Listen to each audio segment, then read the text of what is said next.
I accepted Jesus as my Savior when I was 14 on September 19th, 1971 in Oxnard, California. That was the day I overcame my extreme shyness. I wouldn't talk to anyone in a classroom all day for fear of rejection. After I graduated from Florida State University in 1979, I applied for Air Force officers training, and I knew I had a good shot at being accepted. But I just shot a prayer to God before I attended a Wednesday night prayer service at my church and told Jesus to give me a sign if he wanted me to attend Baptist University of America. Well, I went to church that night, and the surprise guest speaker was the executive vice president of Baptist University. He flew in because his aunt was sick in the hospital. It was an emergency flight. And the same Bible passage that Jesus showed me right before the service was his message. It seemed that the message came straight from heaven to me, with only about $20 on me. After I bought an airplane ticket, I flew to Baptist University of America from Miami to Atlanta. I didn't even know if they'd accept me. But the speaker at that church he said he felt that God was speaking to me and that I should go.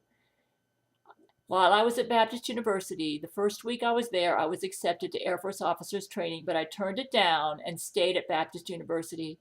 God provided my needs, and I graduated from Baptist University of America in 1983. I studied missions, education, and humanities. And I recall that I loved my literature class. I taught chemistry and biology at a Christian high school for a year, then married someone I had met at that church named David. He had studied missions at Baptist Bible College in Springfield, Missouri, but was now in the U.S. Coast Guard as an enlisted person. We both were committed to church attendance and went to church around 3 times a week or more if there were special services like missions conferences or revivals. But I soon learned that my husband loved the church more than me and was obsessed with what church leaders thought about him, often scolding me if I said or did anything that would make him look bad to the church. As a young lady, I prayed every day that I'd only marry in God's will, and I asked him to break up any relationship that wasn't his will. So I was puzzled why God allowed me to marry a man who didn't seem to understand me or even care to understand me or even care if he made me happy or not. And he just pressured me to help him maintain a proper church image. He seemed more concerned about externals than what was really in our hearts. So I did the unthinkable. I wrote an evil Hollywood star named Brent Spiner to my strict church group. Hollywood was the Hollywood cesspool. And I opened up my heart to him as a friend. I just couldn't accept blankly some of the platitudes I heard in church, and I had to explore for myself where I belonged. It seemed that the Jesus I heard about in church and the Jesus I read about in the Bible were not the same. By the time I had written Brent in 1990, I had read the King James Bible from cover to cover over 100 times. Well, the famous Brent Spiner finally wrote me in 1990 and said he appreciated hearing my thoughts. I was so flabbergasted, I sent him a tape of my singing. Long story short, we fell in love with each other long distance. And one time, Lori McBride, who I didn't even know about at this time, used one of her lawyers to try and stop me from writing Brent. She hit me and my husband with a harassment charge in January 1994, ordering me to stop writing Brent. So therefore, Brent wiretapped my phone to be able to continue to hear from me. And I just talked to the blank on the phone and he heard me. But I prayed to Jesus for 3 hours with tears, begging him to ask me to forgive me for my long-distance adultery with Brent Spiner. And Jesus sent down the Northridge earthquake to Hollywood as an answer to my prayer. And the only Hollywood people who died worked at Paramount Studios. And that's where I got the nasty letter from Lori McBride's lawyer, because, at that time Brent was working for Star Trek The Next Generation at Paramount. I couldn't believe that Jesus answered my prayer like this. It was like he was mad at someone in Hollywood for trying to keep me from my adulterous pen friend, Brent Spiner. So I said, God, isn't that adultery? I don't get it. You approve of adultery? And it was like he was saying, but you haven't committed adultery, actually. And you really love Brent, and he really loves you. Gail, I always honor love. When Brent came into my life, I started following my heart while reading the Bible every day. And this is where I found my greatest peace. God would give me signs that I was on the right path. We had another earthquake that hit Seattle when I lived there on Ash Wednesday, 2001. And I knew it was from God. And it was his judgment again. At that time, I was divorcing my husband, following the leadership of the Lord, because Jesus said, if you don't get out of this marriage, you're going to be dead. But I knew it was from God, and it was his judgment against the Jesuits because it was on Ash Wednesday.